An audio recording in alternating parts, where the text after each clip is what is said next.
এক মথুর বাবুর দ্বৈত রূপ দর্শন। একদিন দক্ষিণেশ্বরের বারান্দায় পায়চারি করছিলেন শ্রীরামকৃষ্ণ। মথুর বাবু অর্থাৎ তোমরা প্রত্যেকেই জানো, তা আমি বলছি, রানী রাসমণির জামাতা। তিনি দূর থেকে তাকে দেখছিলেন। হঠাৎ মথুর বাবু স্তম্ভিত হয়ে যান।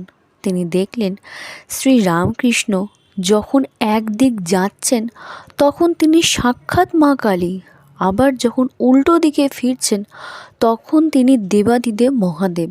এই অলৌকিক দৃশ্য দেখে মথুরবাবু এতটাই অভিভূত হয়েছিলেন যে তিনি ঠাকুরকে জড়িয়ে ধরে কান্নায় ভেঙে পড়েন। 2. মূর্তির ভাঙা পা জোড়া লাগানো। দক্ষিণেশ্বরের মন্দিরে রাধাকান্ত জিউয়ের বিগ্রহের একটি পা একবার অসাবধানতাবশত ভেঙে যায়।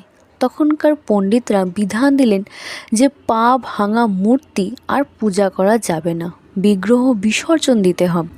কিন্তু ঠাকুর বললেন অন্য কথা। তিনি এক অদ্ভুত যুক্তি দিলেন।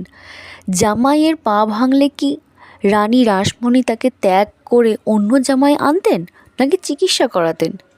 এরপর ঠাকুর নিজে হাতে এক বিশেষ আঠা তৈরি করে ভাঙা পা এমনভাবে জোড়া দিলেন যে বোঝার উপায় ছিল না সেটা কখনো ভেঙে গেছিল। আজও দক্ষিণেশ্বরে সেই বিগ্রহই পূজিত হচ্ছে।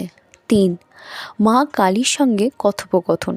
অনেকের কাছে এটি গল্প মনে হতেই পারে, কিন্তু ঠাকুরের কাছে এটি একটি প্রাত্যহিক সত্য।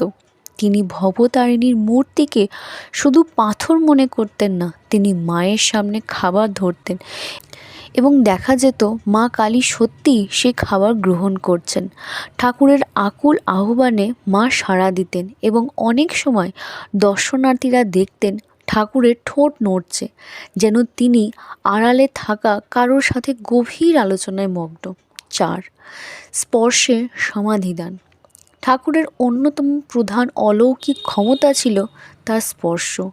নরেন্দ্রনাথ, স্বামী বিবেকানন্দ যখন প্রথম দিকে ঠাকুরের অলৌকিকত্ব বিশ্বাস করতেন না, তখন একদিন ঠাকুর তার বুকে কেবল পা স্পর্শ করেছিলেন। মুহূর্তের মধ্যে নরেনের চোখের সামনে চারিদিকে দেয়াল, ঘরবাড়ি সব শূন্যে মিলিয়ে যেতে শুরু করে এবং তিনি এক অখণ্ড জ্যোতির সাগরে হারিয়ে যান। ভয় পেয়ে নরেন চিৎকার করে উঠেছিলেন, ওগো, আপনি আমায় এ কী করলেন? আমার যে মা বাবা